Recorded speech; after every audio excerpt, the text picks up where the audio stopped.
Hi friends, नमस्कार। मैं हूं प्राध्यापक शांतिलाल बिश्नोई और मेरे YouTube channel SLB Hindi tricky में आप सभी का हार्दिक अभिनंदन करता हूं।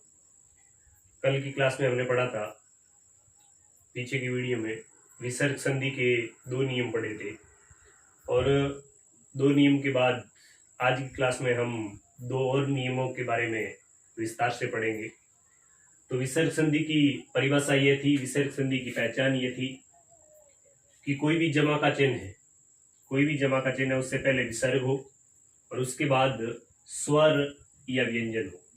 जमा का निशान से पहले विसर्ग हो और उसके बाद स्वर या व्यंजन हो, तो विसर्ग के स्थान पर जो विकार आ रहा था या जो परिवर्तन आ रहा था उसे अपन क्या कह रहे थे, विसर्ग संधि।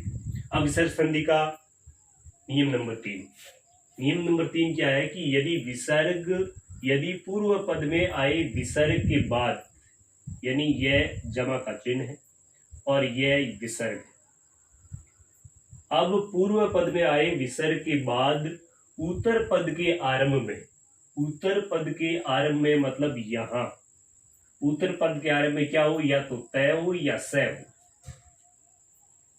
जमा के निशान से पहले विसर्ग हो और उसके ठीक बाद या तो क्या हो, त हो या फिर स हो। तो जो विसर्ग है इसके स्थान पर क्या हो जाता है, दंतीय स, यानी या तो तय हो या दंतीय स हो। तो विसर्ग के स्थान पर क्या बन जाता है, दंतीय स। यह होने पर जो यह विसर्ग था इसके स्थान पर दंतीय स बन जाएगा। जैसे उदाहरण नमः प्लस ते, तो यहाँ पे क्या है, नमः, और फिर आगे क्या आया, त आया है। तो नमः यह विसर्ग है और विसर्ग के बाद क्या आया है, त आया है। तो यहाँ पे अपन कह रहे हैं कि पहले क्या हो, विसर्ग, और विसर्ग के बाद त या स हो। तो जो ये विसर्ग है ये किसमें बदल जाता है, दंतीय स में बदल जाता है। तो यहाँ पे शब्द क्या बनेगा, नमस्ते, शब्द बना नमस्ते। उसी प्रकार शब्द है नी प्लस संदेह। तो यहाँ पर नी है, विसर्ग है, विसर्ग के बाद ठीक क्या है, दंतीय स। तो शब्द क्या बनेगा, निसंदेह। यह शब्द रूप बना।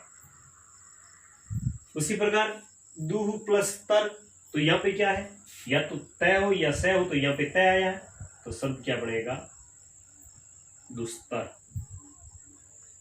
उसी प्रकार आगे का उदाहरण देखिए, दू प्लस साहस, तो यहाँ पे क्या है, विसर्ग है और विसर्ग के ठीक बाद क्या है, स है। तो यहाँ पे शब्द क्या बनेगा, दुस्साहस, शब्द बना दुस्साहस। फिर देखिए नी प्लस संकोच, तो यहाँ पर भी स है, पहले विसर्ग है, तो शब्द बनेगा नी और फिर संकोच, निसंकोच, यह शब्द बना। फिर है नी प्लस तार, तो यहां पर भी तय आया है, विसर्ग है, तो शब्द बनेगा निस्तार। फिर मनः प्लस ताप, तो यहां पर भी तय है, पहले विसर्ग है, तो विसर्ग का स हो जाएगा, शब्द बनेगा मनस्ताप। आधा स क्यों आ रहा है, क्योंकि विसर्ग के स्थान पर आएगा वो स क्या होगा, दंतीय होगा और हलंत होगा। तो ये इस प्रकार नियम नंबर 3 कह रहा था कि यदि पूर्व पद में आए विसर्ग के बाद, पूर्व पद में पहले विसर्ग हो और उसके ठीक बाद यदि त या दंतीय स हो, तो वहां पर विसर्ग के स्थान पर जो विकार होगा वो किस रूप में होगा, दंतीय स हलंत के रूप में। नियम नंबर 2 क्या कहता है कि यदि पूर्व पद में विसर्ग से पहले कोई स्वर आए, मतलब यह जमा का चिन्ह है और यहाँ पे है विसर्ग, ये पूर्व पद है, पूर्व पद में विसर्ग से पहले यहाँ पे क्या हो, कोई स्वर हो, विसर्ग से पहले स्वर हो और उसके बाद यहाँ पे च या छ आए, च या छ आए या फिर स आए, च छ या फिर तालव्य स आए, तो च छ या तालव्य स आए तो जो विसर्ग है इसके स्थान पर क्या हो जाएगा, तालव्य स हो जाएगा। इसके स्थान पर स होगा, लेकिन कौन सा, तालव्य स हलंत हो जाएगा। तो उदाहरण देखिए, नी प्लस चल, तो यहां पर नी है, इसमें ई की मात्रा है, नी है इसमें क्या है, ई की मात्रा है, और ई के बाद क्या है, विसर्ग है, और उसके बाद क्या आया है, च आया है। अपन कह रहे हैं च छ या स हो, तो यह विसर्ग है, ये किस में बदल जाता है, यह विसर्ग बदल जाता है स में, और स कौन सा होगा, तालव्य स। शब्द क्या बनेगा, निश्चय। उसी प्रकार दूसरा उदाहरण, दू प्लस चरित्र, तो यहां पर दू में ऊ की मात्रा है, ऊ क्या है, स्वर है। हम कह रहे हैं विसर्ग से पहले क्या हो, स्वर हो, और उसके बाद क्या है, च छ या तालव्य स, तो विसर्ग का क्या हो जाता है, तालव्य स हो जाता है। तो शब्द बनेगा यहाँ पे दुष्चरित्र, शब्द बना दुष्चरित्र। उसके बाद यहाँ पे देखिए दू प्लस शासन, दू प्लस शासन, ये भी शब्द क्या बनेगा, दुशासन, शब्द बना दुशासन। फिर दू प्लस चक्र, यहां पर भी च आया विसर्ग के बाद, शब्द बनेगा दुष्चक्र। फिर हरि प्लस चंद्र, तो यहां पर भी च आया, शब्द बनेगा हरिश्चंद्र, तो ये हरिश्चंद्र शब्द बना। उसी प्रकार नी प्लस चिन्ह, शब्द क्या बनेगा, निश्चिंत। यहाँ पे स हलंत है, स हलंत आता है, तो वह च की मात्रा के ऊपर से आएगा।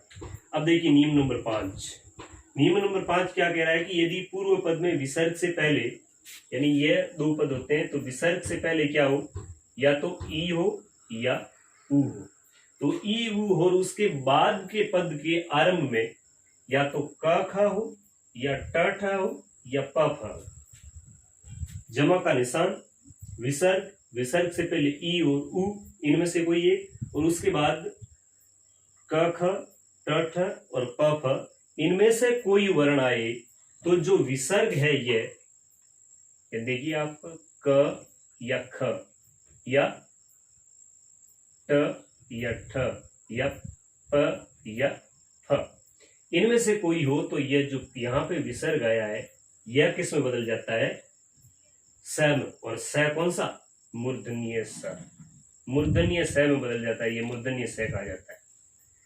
ये मूर्धन्य स में कब बदलता है, जब विसर्ग हो, विसर्ग से पहले ई और ऊ हो, और उसके बाद ठीक बाद या तो क ख हो या ट ठ हो या प फ हो, तो जो विसर्ग है वो मूर्धन्य स में बदल जाता है। उदाहरण देखिए, दू प्लस प्रकृति, तो यहाँ पर दू में क्या है, ऊ की मात्रा है, और उसके बाद अपन कह रहे हैं प या फ में से हो, तो यहाँ पे प आया है, तो शब्द क्या बनेगा,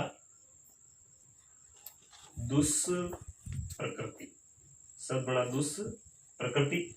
उसी प्रकार दूसरा उदाहरण देखिए, धनु प्लस टंकार, तो यहाँ पर भी ऊ की मात्रा है, यहाँ पर भी ऊ की मात्रा है, और यहाँ पर भी स बन रहा है।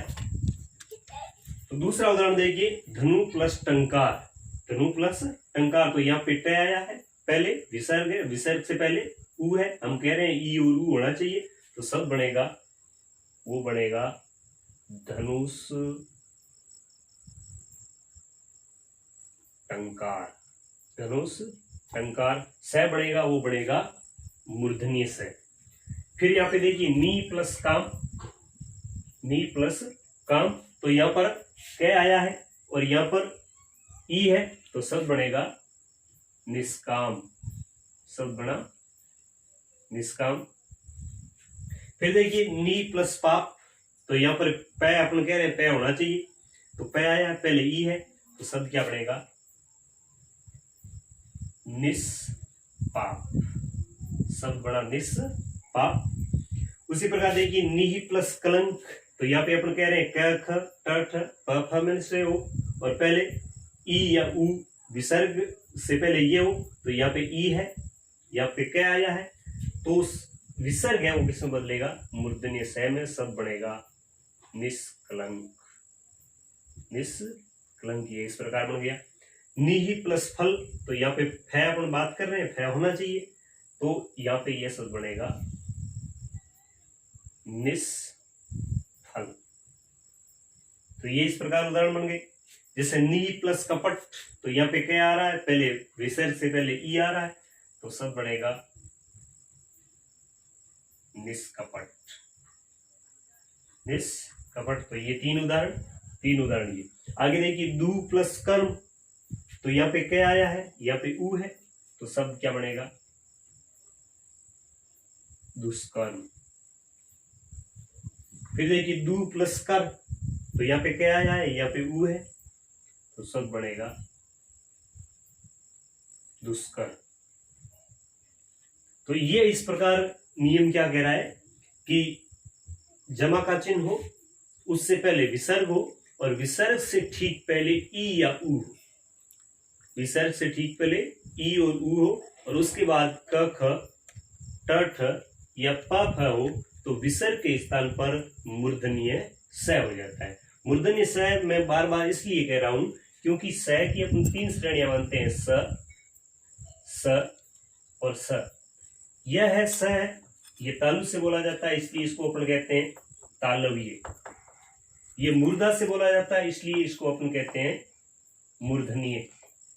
और ये दांत से बोला जाता है, इसलिए अपन इसको कहते हैं दंतीय।